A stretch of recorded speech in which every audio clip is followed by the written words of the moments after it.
tema de los dos Méxicos, porque tenemos que entender que estamos en una coyuntura hoy en día donde estamos lo mejor parados como país que en toda nuestra historia, vamos a ver por qué, pero también en otros ámbitos estamos lo peor parados de lo que hemos estado mucho tiempo. Y esta dualidad es lo que crea una bomba de tiempo, una inestabilidad que nos ha llevado a un México polarizado. Es decir, no hay que caer en la trampa de creer que la sociedad está polarizada hoy en día porque si López Obrador o no López Obrador. O sea, la sociedad está polarizada porque estructuralmente tenemos un sistema político y económico que nos ha llevado a dividirnos de manera importante, ¿no? Entonces, bueno, lo primero es el México positivo, el México de oportunidades, el México importante en el mundo, que le llamo yo el top 5.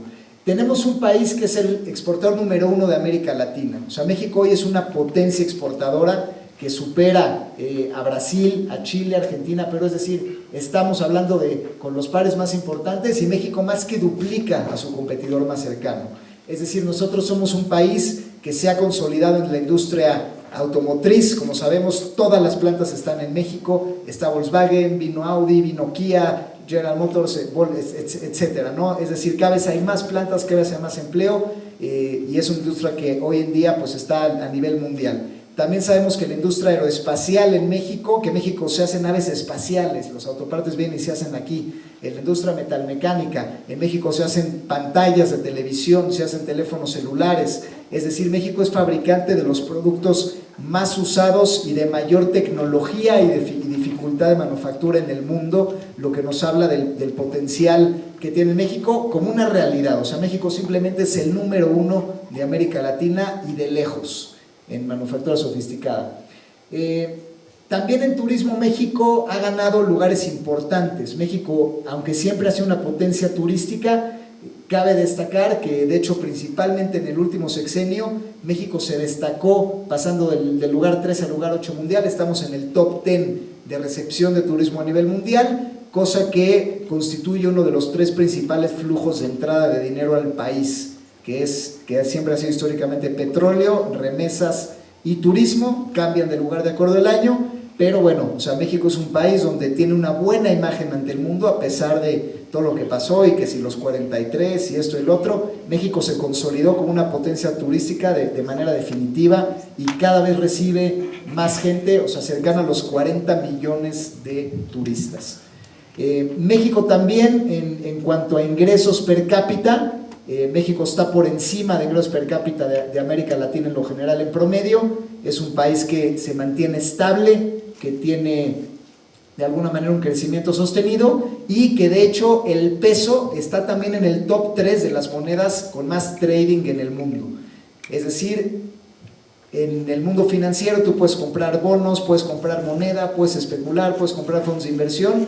Y México, después de Estados Unidos y China, Japón a veces se mete entre el top 3 porque es una moneda que tiene una mezcla interesante.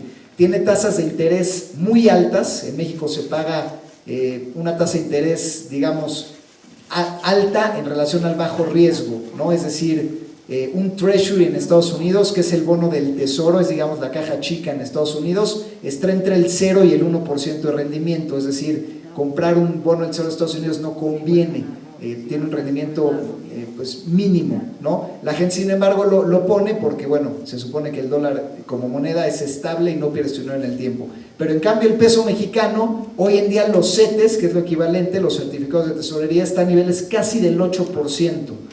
Entonces hoy el dilema es, pues si yo meto mi dinero en certificados de tesorería, gano el 8% cruzado de brazos, y tal vez eso a veces es más fácil que emprender un negocio y poner a trabajar maquinaria, empleados, que a duras penas pues hoy en día hay márgenes de 15% brutos, ¿no? Entonces esta característica de México de tasas muy altas de interés, que solo se ven parecidas en Rusia, en Brasil, es decir, países con altísimos niveles de corrupción, escándalos de presidentes en la cárcel o temas como la mafia rusa que de repente pueden decidir dejar de pagar bonos, que el gobierno dice no pago mis deudas, como ya ha ocurrido en Rusia en otras veces. O sea, en México tienes tasas similares, pero no tienes ese nivel de inestabilidad. Entonces México es la mezcla perfecta. Tengo tasas muy altas de interés, me pagan muy buen rendimiento por mi dinero y no estoy en niveles altos de inestabilidad. Entonces México por eso pues genera buenos ingresos, es una moneda con mucho trading. En tema de tasas de interés, a pesar de que las tasas digamos, son altas como lo comenté, siguen siendo más bajas que en muchos países de América Latina. Evidentemente Brasil y Argentina, Venezuela, pues han disparado sus tasas por hiperinflación, porque la gente, hay fuga de capitales y se van porque se pierde confianza en los gobiernos, y en México hay confianza en los gobiernos, lo que ha llevado que independientemente de quién sea el secretario de Hacienda, que si se fue Agustín Carstens, es decir, que ante movimientos políticos, de todas maneras, México es un país con buenos ingresos. Bueno, la oportunidad entonces, digamos, haciendo un pequeño resumen, ¿dónde estamos? Es que es un país en que estamos en récord en remesas. ¿Cuáles son los récords positivos del país? Estamos en récord en remesas. Están entrando 26 mil millones de dólares al año a México en remesas. 26 mil millones de dólares. Es una locura. Es algo que no tiene paralelo, o sea que cada vez se manda más dinero, y esto pues alivia muchísimas familias, millones de familias en situación de pobreza que reciben este dinero para subsistencia. Estamos mejor que nunca en turismo. Estamos mejor que nunca en exportaciones, estamos mejor que nunca en base fiscal, en recaudación de impuestos, que ahorita lo vamos a ver más a detalle. Estamos en récord de cantidad de empresas. Hoy México estamos en una coyuntura de pirámide poblacional que no tiene prácticamente ningún país en el mundo. El promedio de edad en México más o menos es de 26 años, es decir, ahorita la población en su mayor parte está en edad de trabajar, y eso ha hecho que haya por eso más contribuyentes que nunca en la historia y más empresas que nunca en la historia. En México hay constituidas 5 millones de unidades empresariales, 5 millones.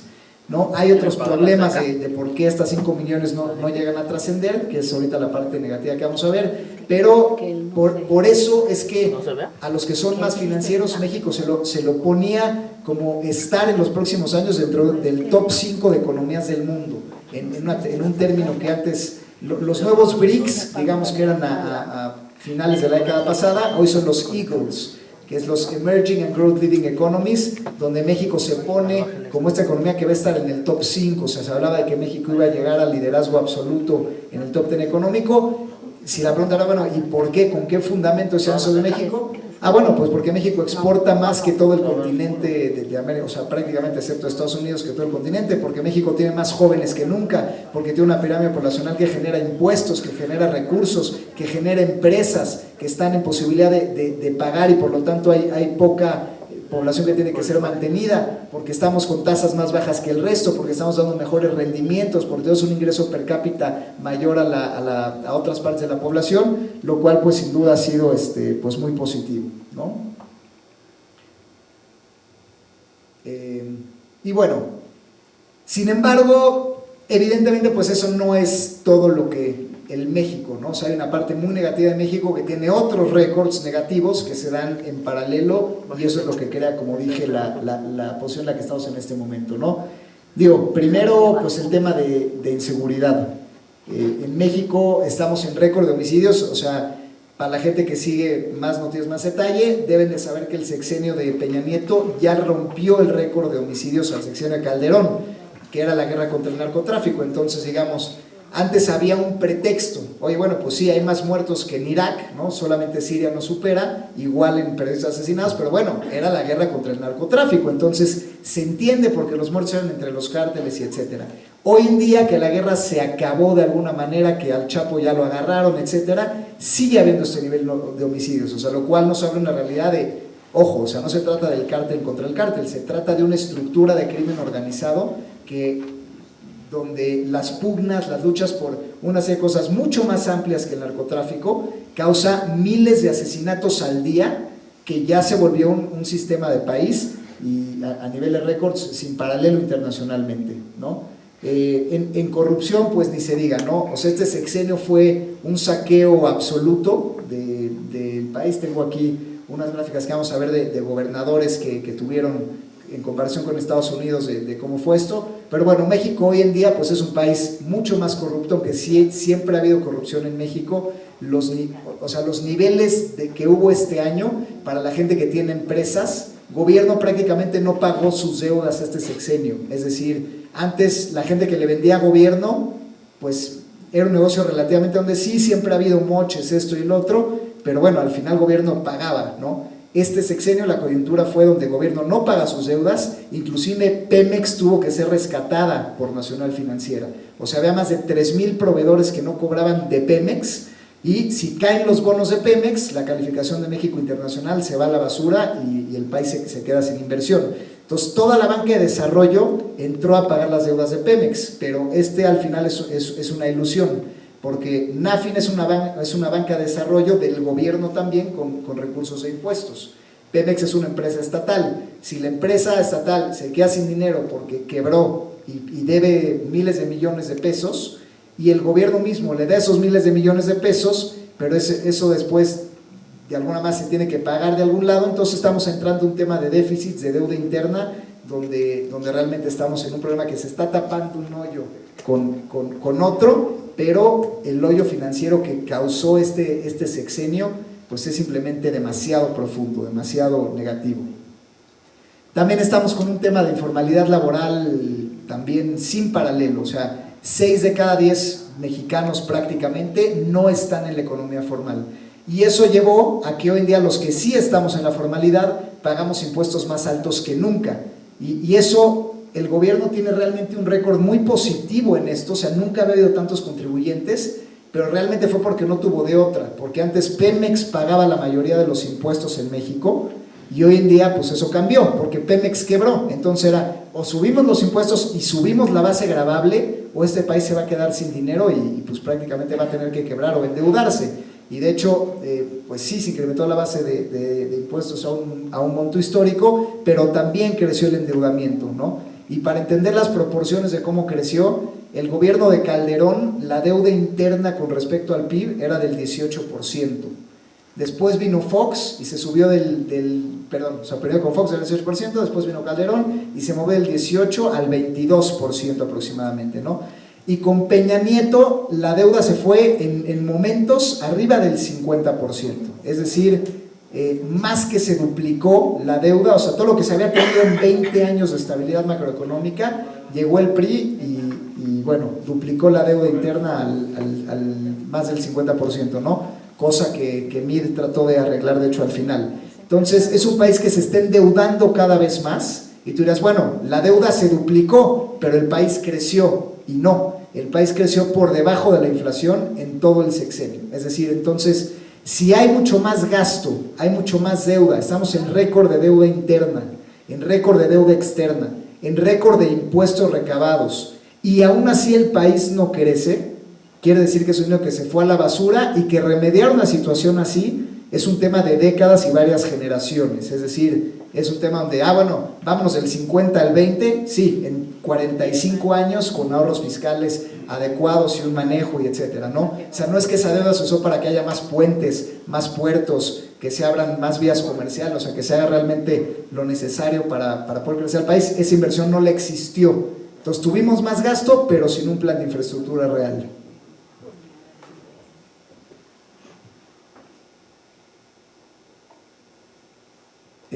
Bueno, eso es lo que les decía del tema de la deuda, o sea, de que llegó a récords históricos. Y bueno, el tema de que en impuestos, efectivamente antes el dinero de los impuestos venía a 35 centavos y después se cayó a 100 centavos, es decir, en la contribución de Pemex a los impuestos cayó en un 50%, cayó a la mitad, lo cual nos dice que pues Pemex se volvió ya no el principal contribuyente, y esto es lo que hizo el gran logro que les comentaba, ¿no? O sea, la base fiscal creció de 38 a 65 millones de unidades que pagan impuestos. Esto es algo que ningún gobierno en toda la historia había podido lograr. Realmente este es el gran logro del sexenio.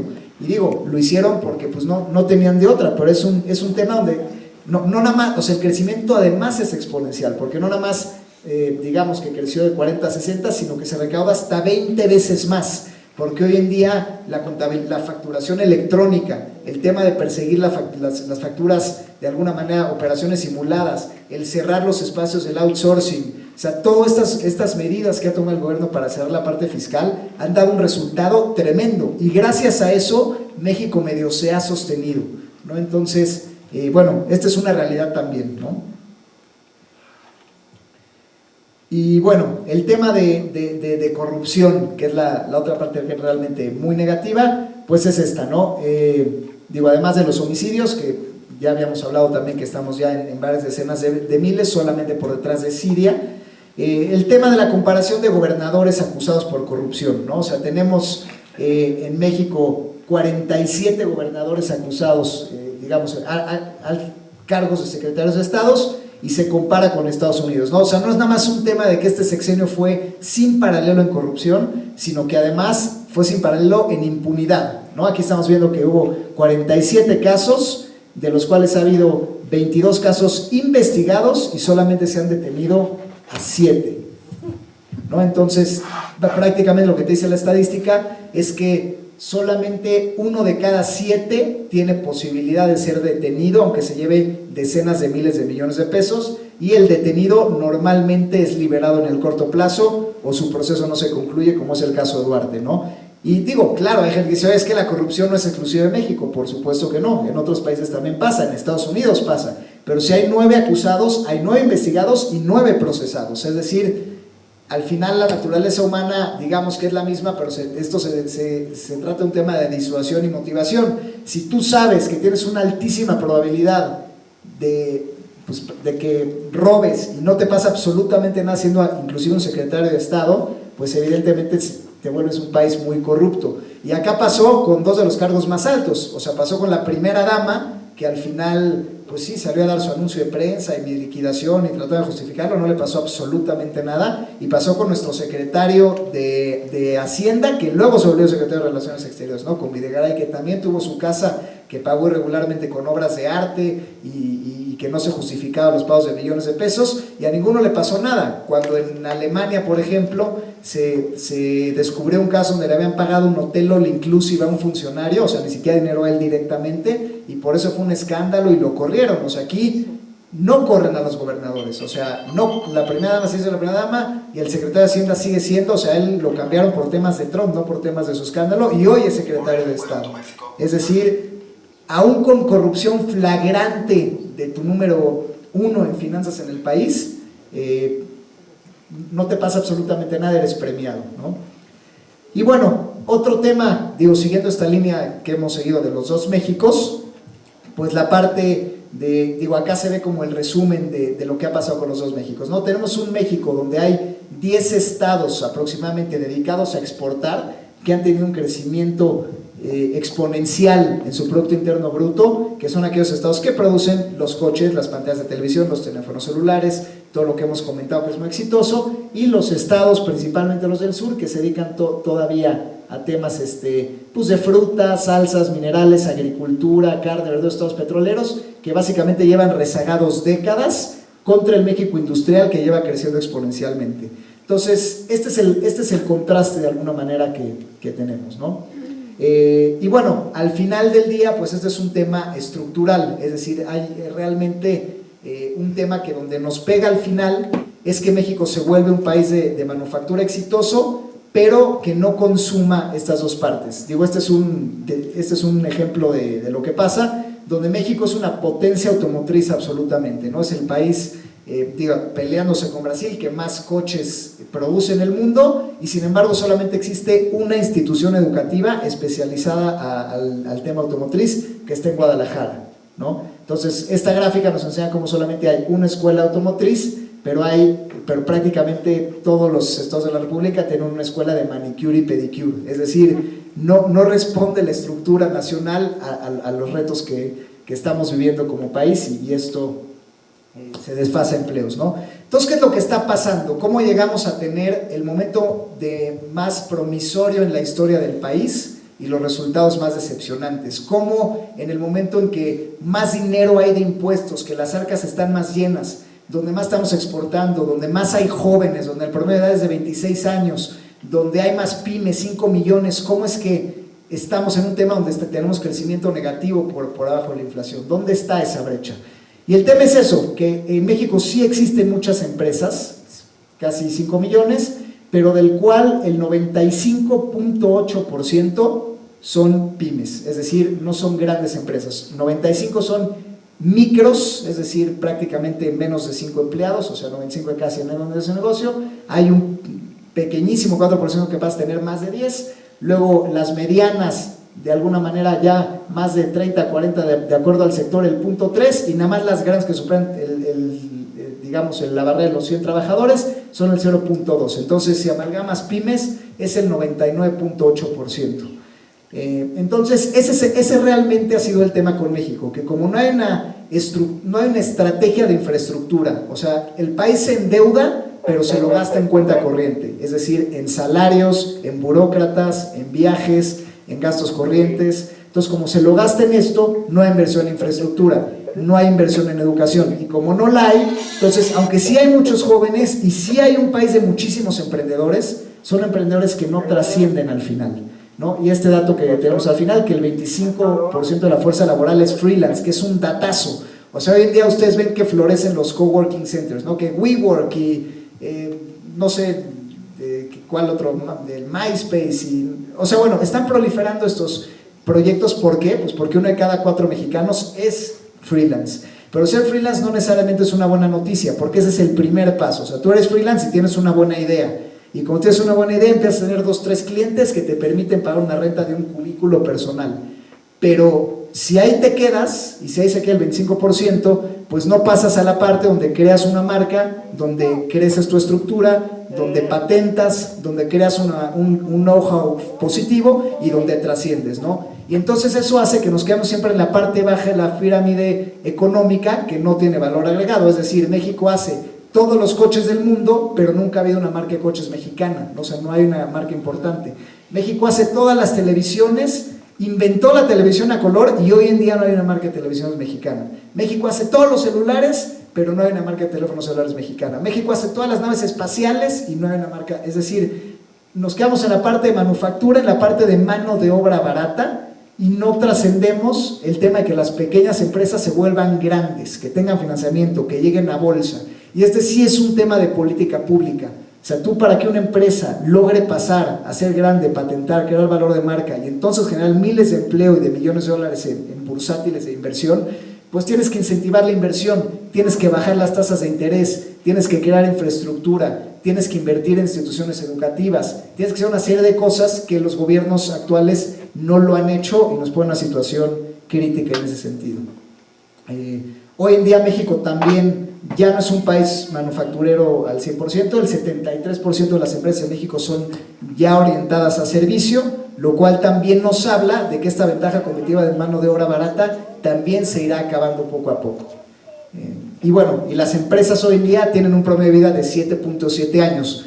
También es muy famoso antes de que decíamos, sí, es que en la tercera generación la gente quiebra las empresas, ¿no? O sea, sí, el abuelo y luego el hijo y luego el nieto. Hoy en día ya no hay regla de tercera generación. En la primera las empresas se terminan. Lo mismo, no hay trascendencia, no hay suficiente acceso económico, entonces las empresas tienen poco, ¿no? Y bueno, esto que ya lo dije, o sea, 2010, estamos hablando de, bueno, sí, a partir de 2020, digamos, esta pirámide, o sea, que toca su punto en 2020, donde prácticamente estamos hablando de una pirámide de jóvenes, que es parte del sexenio que hemos vivido. A partir de 2020 se empieza a revertir la pirámide y hacia 2050, si hoy hay 8 viejos por cada 100 jóvenes, en 2020, en 2050 va a haber 130 viejos por cada 100 jóvenes, ¿no? Lo cual hoy nos dicen que, pues sí, estos 100 jóvenes pagamos por estos 8 viejos en temas de seguridad social. Y aún así, aunque somos 100 a 8, ya está quebrado el IMSS y ya está quebrado el ISSSTE, ya hay corrupción. Cuando lleguemos a una situación así, donde tengamos realmente que erogar gastos importantes para sostener a la población, simplemente no va a ser viable, ¿no? Entonces, pues bueno, este es el tema y por eso había el potencial y por eso pues dónde estamos, ¿no? Y bueno, algunos otros datos interesantes, como digo, de los millennials que tienen 17 trabajos en su vida laboral, es decir, la gente cambia de empresas muchísimo, casi una vez al año. Lo mismo, no hay trascendencia en empresas, no crecen, se quedan en pequeñísimos proyectos o en freelance, entonces la gente tiene muchísima rotación y movilidad en el trabajo, y el 70% de la gente del Infonavit Seguridad Social tiene ingresos de menos de 10,000 pesos mensuales.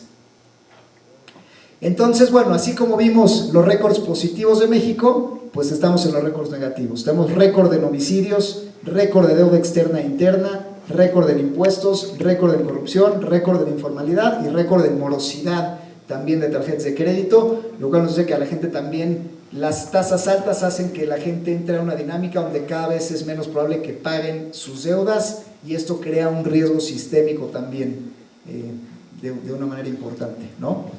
Entonces, bueno, ¿por qué empiezo de alguna manera, por qué le dedico una parte importante a esto?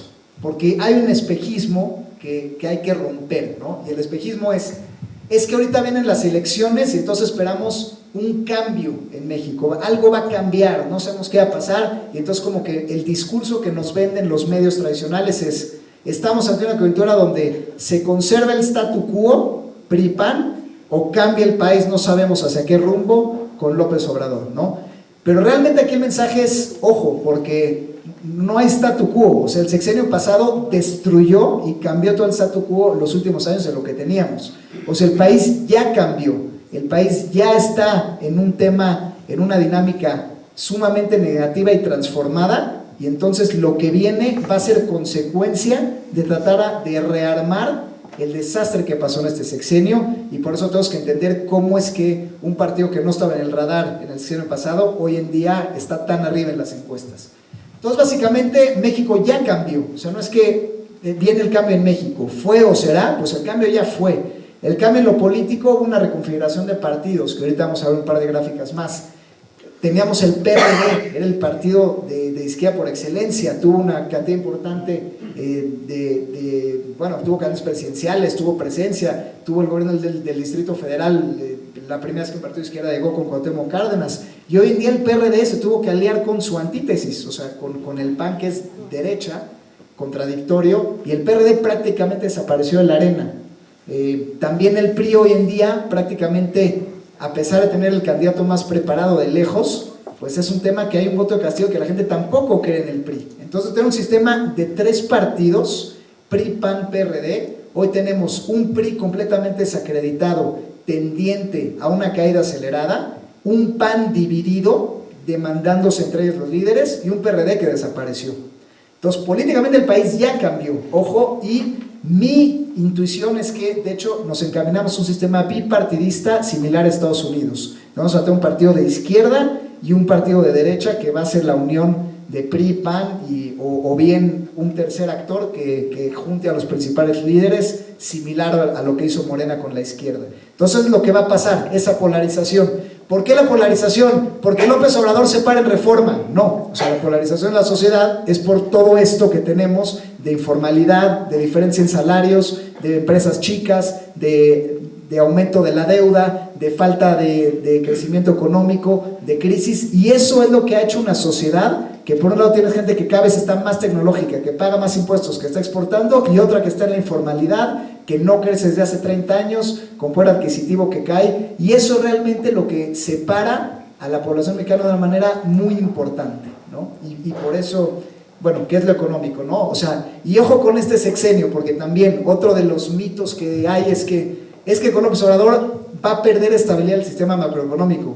O sea, sí, puede ser que él todavía destroce más el sistema macroeconómico porque al final es un tema de populismo. Pero hoy, o sea, Peña Nieto destrozó ya el sistema económico de México. O sea, recibió un dólar a 14, lo llevó a 20 o más del 20. Entonces, en temas de tipo de cambio, desbarató como hace muchas décadas no se veía. O sea, dices, es que los populistas se endeudan. Pues Peña Nieto se endeudó como populista, o sea, rompió el récord de deuda interna y rompió el récord de deuda externa, y el país está lo doble de endeudado que en prácticamente los últimos 30, 40 años, ¿no? En impuestos récord, o sea, aquí en México se pagan cada vez más impuestos, o sea, la base agregable cada vez pagas más y más y más, y eso ha provocado inflación. Estamos también en inflaciones donde, aunque la oficial es de 5 o 7%, porque Banco de México pues ha subido tasas, esto y el otro, sabemos que las cosas importantes, es decir, seguros de vida, educación, temas de colegiaturas, escuelas, o sea, han tenido inflaciones de pues cercanas al 50 o 100%. O sea, yo mismo vi la colegiatura que yo pagué del TEC de Monterrey hace 10 años y hoy en día está prácticamente al triple, ¿no? Entonces digamos que la inflación no se ha controlado. Tenemos tasas de interés altísimas, o sea, hoy en día tener tasas de CETES al 8%, pues es una buena noticia para los fondos especuladores, porque un fondo de inversión pues le mete a México, gana el 8% cruzado de brazos con absolutamente riesgo cero y está bien. Pero la gente que pide créditos para crecer su negocio, para comprar maquinaria, para tener inventarios, o compra una casa, o quiere casarse y hacer un patrimonio, o quiere comprar un coche, pues, o sea, que la tasa esté en el 8, quiere decir que los créditos que obviamente parten de esa base, pues hoy en día si estaban a 14, 16, hoy te cuestan 18, 20, y las pymes les pedían 18, 20, pues hoy en día las tasas están al 24, 30. Entonces, al final del día, ¿qué pasa? O sea, que pides dinero y tienes que pagar 30, o sea, una tercera parte de lo que prestaste, lo cual quiere decir que tendrás que tener márgenes arriba del 30%. La pregunta es, ¿hay negocios hoy en día que tengan márgenes arriba del 30%? Yo no los conozco, ¿no? Y entonces, por eso es que las pymes nunca van a dejar de ser pymes, porque no es sostenible el modelo financiero que hay hoy en día, es simplemente demasiado caro. Y este es un tema que no hay una política de Estado que resuelva esto, porque al final, como no generamos una economía interna y somos mano de obra barata, pues estamos a expensas de los especuladores, ¿no? Entonces, al final, la manera de controlar la inflación, pues no es teniendo productos de calidad y promoviendo el consumo interno, sino es subiendo las tasas de interés. Entonces, muchas cuestiones que se dan en esta tesitura, que bueno, tasas de interés altas, inflación alta y crecimiento bajo, ¿no? Llevamos todo el sexenio con crecimientos bajos. Y el tema social, también México se transformó profundamente en este sexenio. De manera positiva, eso fue un sexenio donde los jóvenes florecieron, donde hay más jóvenes que nunca, como ya lo comentamos, donde las pymes hay más jóvenes que nunca, pero también el mayor número de homicidios en la historia, lo que nos habla también de una fractura social. Repito, no es guerra contra el narcotráfico, es un tema donde esta polarización, esta grandísima cantidad de gente que tiene un ingreso bruto bajo, que no tiene, o sea, que no tiene trabajo formal, que no tiene prestaciones, que no tiene seguridad social, esto crea un submundo de crimen organizado que hace que haya entre 20 y 30 mil muertes al año asociadas a crímenes, ¿no? Lo cual también es sin paralelo, ¿no? Entonces, bueno, ese realmente es el punto de partida donde está México. Entonces, por eso tenemos que entender el surgimiento de un candidato tan fuerte como López Obrador y esta creencia ciega en él, ¿no? Al final del día, él surge como un grito desesperado a estos dos Méxicos que tenemos, donde aunque hay potencial y todo, la realidad es que estamos desperdiciando los años más importantes de la historia de este país, porque el tema de la pirámide poblacional no regresa. O sea, el promedio de hijos en México hoy en día es de 2, ¿no? Cuando ustedes se acordarán de los anuncios de solidaridad y de planifica la familia y todo esto que parecen pues no tan lejanos, bueno, pues hoy en día al revés, ¿no? O sea, es como ya esto se está cambiando. Entonces, bueno, pues ahora sí entrando pues un poquito más en materia sobre qué esperamos entonces para el tema de las elecciones y más adentrándonos ya a las propuestas de los candidatos y bueno, más en López Obrador, que parece ser quien va a ganar. Digo, lo primero es el tema de las encuestas, ¿no? Digo, esta gráfica, más allá de presentarles una sola encuesta, este es un conglomerado de varias de las encuestas más importantes, ¿no? Que está Mitofsky, está Wendy Laredo, El Financiero, Reforma, etcétera, y sí cambian en sus márgenes, ¿no? O sea, hay una que pone a López Obrador en 38%, una la pone en 24%, pero digamos, si tú comparas el rojo con el rojo, el amarillo con el amarillo, el azul con el azul, etcétera, o sea, todas, el 100% de las encuestas coinciden en que López Obrador va a ganar la elección, ¿no? Y bueno, acá la última gris, que es el promedio de la mayoría de las encuestas, pues también lo colocan a una distancia importante, ¿no? Entonces, bueno, de hecho ya hay quien habla de algunos promedios, de que la probabilidad de que gane el observador ya es de 95% en temas estadísticos, ¿no? Ya la gente de Bloomberg, o sea, estoy hablando no de gente de Reforma, de la gente del medio financiero estricto que hace análisis técnico, los que predicen las acciones, ya te hablan de esta seguridad, ¿no? Y bueno, un tema que también hay que llamarnos la atención, y por eso entrándonos un poco más, de cómo votan por edad el tema de las elecciones. Hay que ver que los académicos están muy a favor de López Obrador, ¿no? Entonces, cuando decimos, bueno, ¿y por qué la clase en teoría intelectual está tan a favor de él? Pues bueno, la razón es por eso, porque el México desigual con todas estas crisis, pues es clarísimo, y es clarísimo que esto lleva al desastre y tan pronto los jóvenes empiecen a envejecer, va a explotar la bomba de tiempo que en el país ya está y va a empezar a tocar la puerta de nuestras casas, ¿no? No quiere decir que el observador sea la solución, yo de hecho pienso que no. Sin embargo, por eso es que la gente dice, es que quiero otra alternativa, o sea, porque ya este México no es sostenible y de hecho lo hemos vivido, ¿no? Otra vez están empezando a llegar pues los robos a casas, los asaltos a plena luz del día, el tema de los robos a los negocios, o sea, cosas que normalmente hasta que empiezan a tocar tu puerta es cuando dices, ay, espérate, igual hiciste mala cosa, y desgraciadamente pues en la comunidad además hemos visto ya casos de robos muy comunes a casa habitación, cristalazos súper comunes, robos a negocios, el tema muy triste de los asaltos de gente que viene saliendo del banco, inclusive con disparos, o sea, cosas que ahí es cuando dices, espérate, o sea, ya está tocando mi puerta, no es un tema de guerra con el narcotráfico, es un tema que ya está llegando acá, ¿no? Y bueno, la gente en edad laboral también está abrumadoramente por López Obrador. ¿Por qué? Pues por el tema de informalidad, por el tema de bajas prestaciones, por el tema de poco probabilidad de salir adelante, ¿no? Y también, al final, los viejos también están a favor de López Obrador apabullantemente por el tema pues, de las presiones a futuro y porque pues, a lo mejor tiene una percepción de lo que debería ser el país a futuro, ¿no? Entonces, esto también rompe otro mito importante, porque a veces creemos que es un tema discursivo. Es que hay una clase ignorante que no sabe lo que podría ser el populismo y entonces por eso vota en desconocimiento a López Obrador. Entonces, ojo, no es una clase, no es un grupo de edad, es toda la población, los intelectuales, los que trabajan, los que ya no trabajan y trabajaron alguna vez. Pues es un tema donde pues esta realidad realmente pues, se percibe en la calle, ¿no? Bueno, esta es otra de género. Y otro tema interesante, en la parte urbana y rural, de hecho es un poquito más favorable a López Obrador, inclusive la parte urbana, ¿no? Lo que también nos dice, bueno, de hecho el PRI favorece en la parte rural, es decir, todavía el PRI en la parte de controlar sindicatos rurales y la torta del refresco sigue surtiendo efectos. O sea, las zonas realmente más pobres del país rurales van a votar por el PRI, no por López Obrador, lo cual nos tira otro discurso. O sea, no son los más pobres necesariamente. O sea, de hecho, mucha parte de la parte urbana, donde hay más calidad de vida, de todas maneras se van a ir con López Obrador, ¿no? Y bueno, otro tema importante dirías, bueno, y realmente pues cómo es que es tan contundente si hay tantos indecisos, algo que también se ha comentado mucho, bueno, el voto indeciso.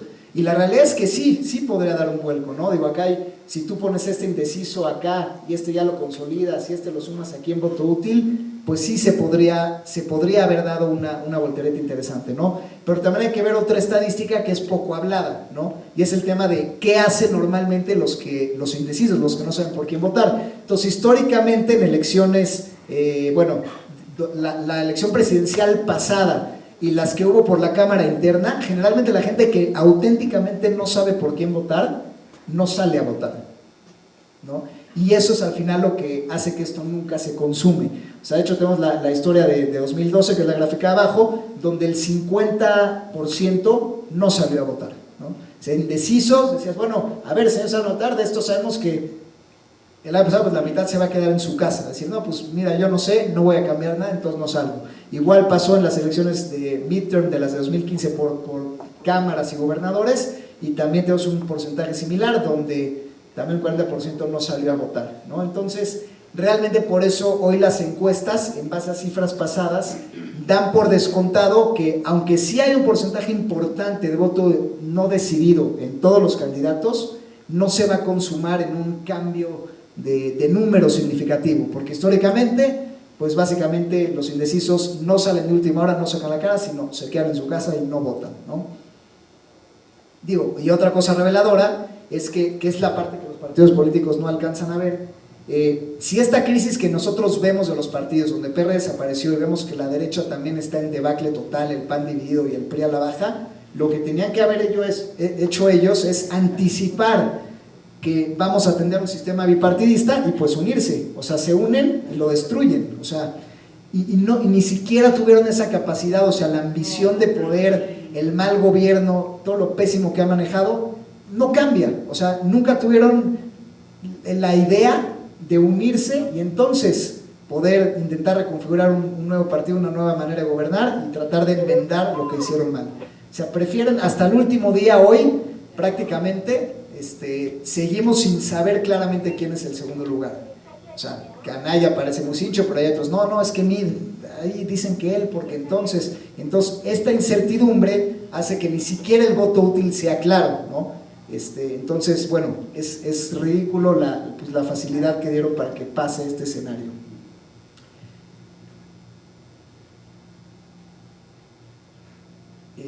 Y bueno, un tema también preocupante que va a ser sin precedentes es lo que va a pasar también en las cámaras. O sea, no solamente va a ganar el presidente, sino que la presencia de la izquierda en las cámaras va a ser pues apabullante, ¿no? Y lo quiero comparar con lo que pasó en las elecciones pasadas, donde la izquierda como tal, PT y PRD, pues son aquí la parte amarilla, que digamos en el Senado eran más o menos un 15%, y en el Senado realmente tuvieron nada más alrededor de 20 escaños, ¿no? O sea, la gran mayoría la tenía entre el PRI y el PAN, o sea, estamos hablando de un porcentaje de 80-20, y en el Senado también de 85-15, más o menos, ¿no? O sea, donde realmente pues la izquierda, a pesar de que el observador también fue segundo lugar, en el Senado estuvo mucho más cargado a los partidos tradicionales, ¿no?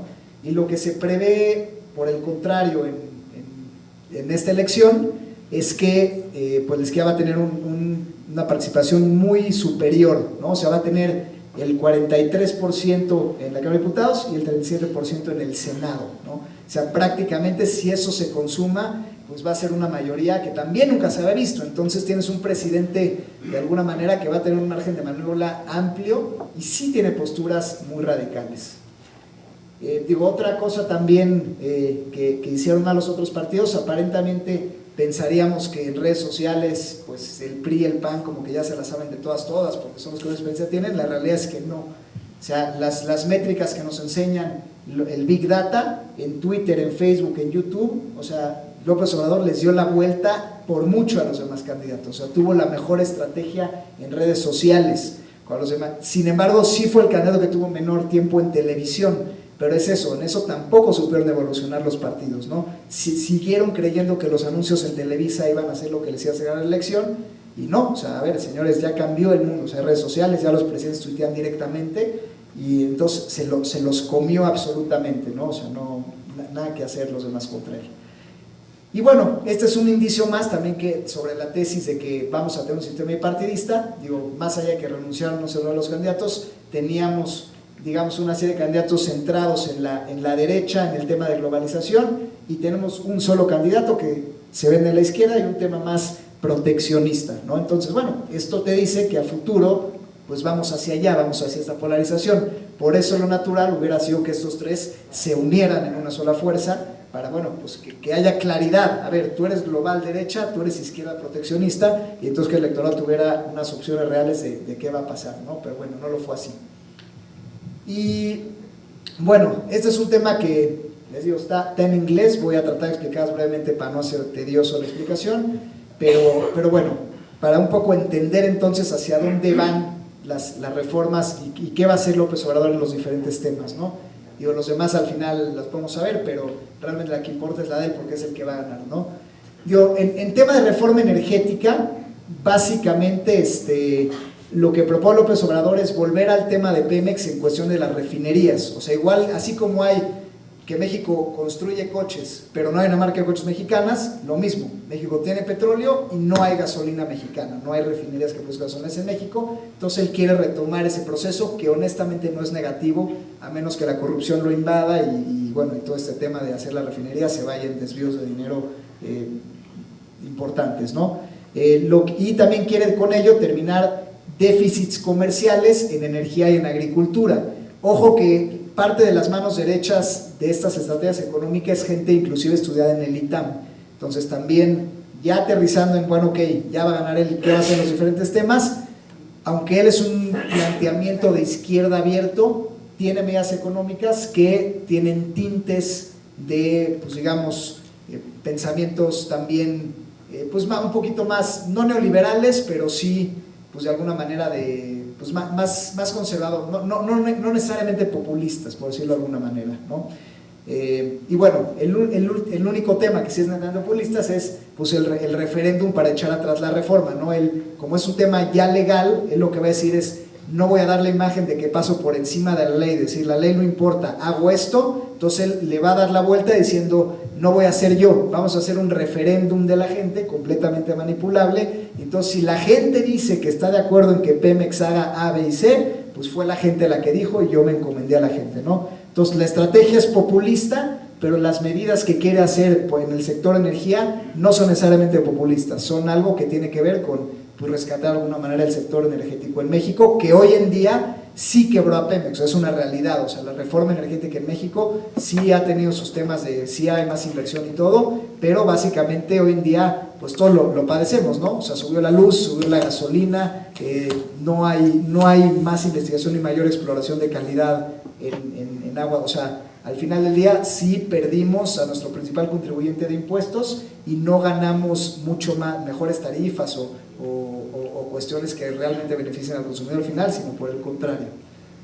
En el tema del NAFTA, o sea, él promete continuar NAFTA de alguna manera, pero sí tiene la estrategia de quitar a Ildefonso Guajardo, que realmente ha sido un excelente negociador, que es el secretario de Economía actual, y él poner a su propio negociador. Lo que le critica a la gente, dicen: bueno, aunque tus intenciones son buenas en el tema del TLC, pues realmente como vas a poner un nuevo negociador, vas a tirar todo avance y van a tener que empezar desde cero, lo cual, según las tácticas de Trump, pues no va a ser lo más positivo para la economía, ¿no? Pero bueno, tiene también el tema proteccionista de volver al tema de reducir importaciones y rescatar exportaciones y de alguna manera incentivar nuevamente al campo, ¿no? Que ligado a la política fiscal, él quiere otra vez programas sociales y meter la infraestructura y meter un plan para reducir deuda pública. Entonces, como podemos ver, es un tema mezclado, o sea, porque sí le va a meter mucho a programas sociales, sí tiene un tema un poco proteccionista, pero ese proteccionismo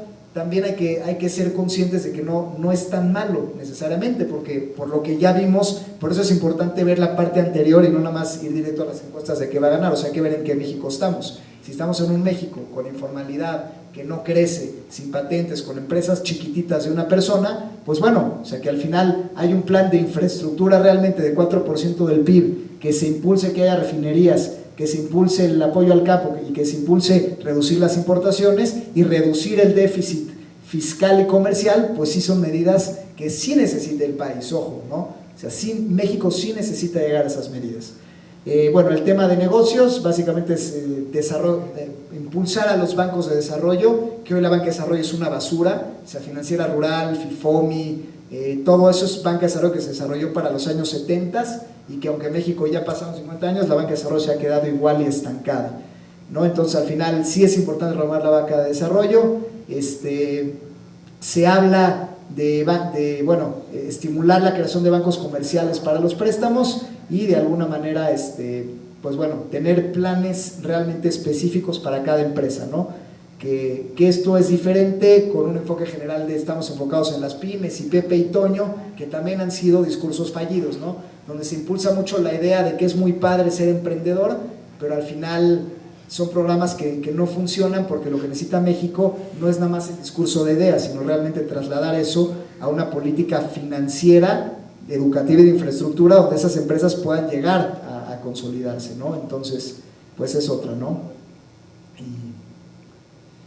Y bueno, o sea, concretamente, ¿qué va a hacer López Obrador en las reformas? En la reforma energética va a ser el referendo de que la gente decida, tirándole a volver un poco a ganar terreno para Pemex nuevamente, que va a ser dejemos de comprar gasolina y volvamos a intentar hacer gasolina propia.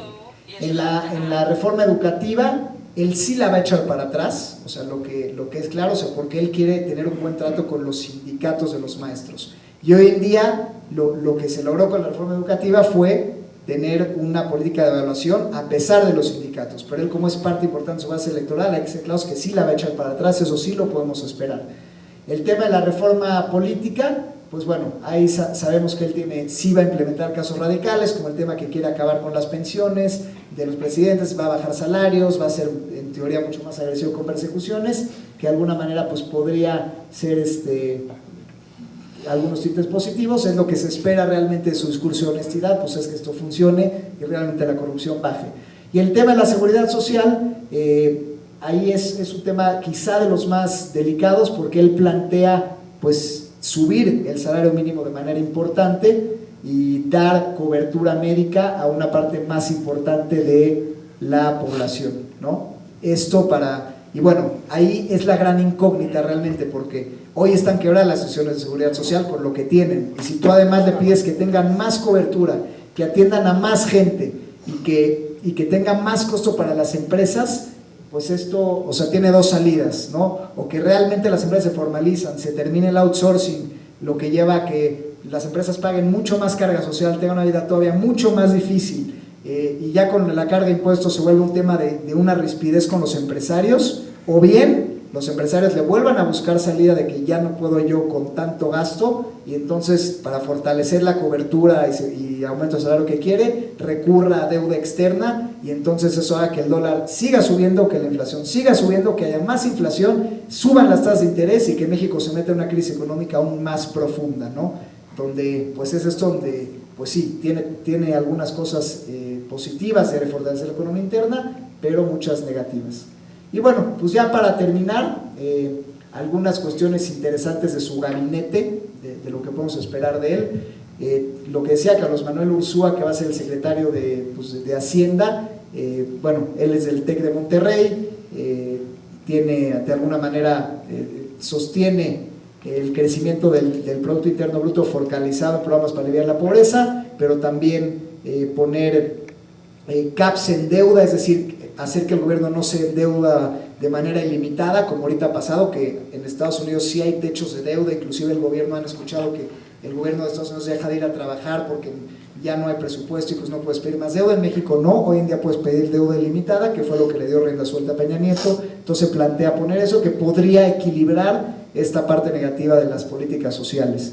El secretario de Economía, igual, pues él se manifiesta abiertamente por pro-free trade, o sea, apoyar el NAFTA, pero también tiene una estrategia de desarrollo interno, o sea, sí, lo que sea el NAFTA, pero nosotros también internamente también proteger productores locales, que es lo mismo que está haciendo Trump, o sea, ahí ojo, porque luego dicen, o sea, pareciera que Estados Unidos es muy liberal y México no, pero de hecho, al revés, lo que nos ha pegado es que los otros países sí protegen con subsidios su campo, sí exigen que cada vez tengan más productos nacionales, o sea, Trump de hecho, su política ha sido completamente proteccionista y por eso tiene tanta rispidez hoy en día, pero Trump lo que ha hecho es crecimiento de Estados Unidos a niveles, otra vez que no se ha visto en mucho tiempo, desempleo a niveles mínimos, y recibió muchísima inversión de regresos, bajó impuestos, es decir, lo hizo competitivo al ser proteccionista, y es un poco lo mismo que plantea el gabinete económico de López Obrador. Y bueno, el secretario del Interior, lo que es el secretario de Gobernación, lo equivalente, plantea un tema pro derechos humanos, que a México honestamente no le vendría nada mal. Bueno, el tema de la Secretaría de Energía, pues ahí, esta sí es la más grillera, es la coordinadora hoy en día de la Cámara de Diputados de Morena, que pues sí es tema de referendos y la reforma diabólica, etcétera, es un foco rojo definitivamente. Bueno, tenemos aquí de política exterior a alguien de la UNAM, que pues también apoya el NAFTA de alguna manera, y bueno, y Jesús Adecuri, que también, pues digamos, o sea, tiene cierta exposure internacional. Él de hecho va a ser el principal negociador del NAFTA, que también es una persona pro globalización, que ha trabajado en el extranjero, que tiene grados económicos en universidades de Estados Unidos, y también se espera algo positivo, ¿no? Entonces, en resumen, lo que podemos esperar de López Obrador, digo, además de analizar lo que pasó, es que sí va a tener políticas socialistas que sí son de alto riesgo y que sí pueden causar esta espiral, este círculo vicioso que es deuda, más inflación, subida de tasas de interés, dinero más caro, empresas con más trabajo, más que les cuesta más trabajo de salir adelante, menos consumo, menos crecimiento, que es la dinámica básicamente que vimos en el sexenio de Peña Nieto, pero tiene algunas cosas que también pudieran ser positivas, ¿no? Como vamos a comprometer un porcentaje del PIB a la infraestructura, vamos a proteger nuestra industria local un poquito más, vamos a poner techos en la deuda para que no sea ilimitada, vamos a bajar la corrupción, vamos a topar y ser más duros contra persecuciones políticas que hoy en día hay completa impunidad. Entonces, al final del día, pues eso, en gran conclusión de toda esta plática, es la situación de polarización a la que llegamos hoy no es un tema de discursos o que un candidato sea radical o no, es un tema que se ha hecho un mal trabajo como país de un buen tiempo para atrás, especialmente exacerbado en el sexenio de Peña Nieto. O sea, sí es el peor presidente que hemos tenido, sin duda. Esa es la situación de polarización. López Obrador no es El Salvador, puede causar un gran peligro, pero al final del día tiene en su gabinete gente interesante que pudiera equilibrar la cosa. Es importante que los no decididos salgan a votar para equilibrar cuando menos el Congreso, y bueno, pues apostarle a que realmente pues la sociedad civil tenga un papel más activo para, pues digamos, no permitir nuevamente que los gobiernos tengan este margen de maniobra para pues hacer del país lo que sea, ¿no? Porque realmente nos quedan pocos años donde los jóvenes dominamos el país de alguna manera, y después pues esto se va a empezar a revertir y vamos a caer en un tema pues realmente más delicado de inviabilidad si es que no se hace un cambio de fondo, ¿no? Entonces el país ya cambió, pero cambió para mal, y ahorita lo que necesitamos es que se revierta esto para realmente poder salir adelante como país. Bueno, pues muchas gracias, aquí acaba la parte de teoría.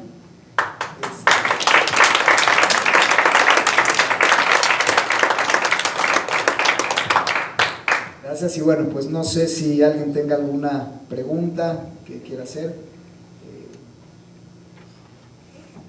A ver, quiero ver las manos levantadas para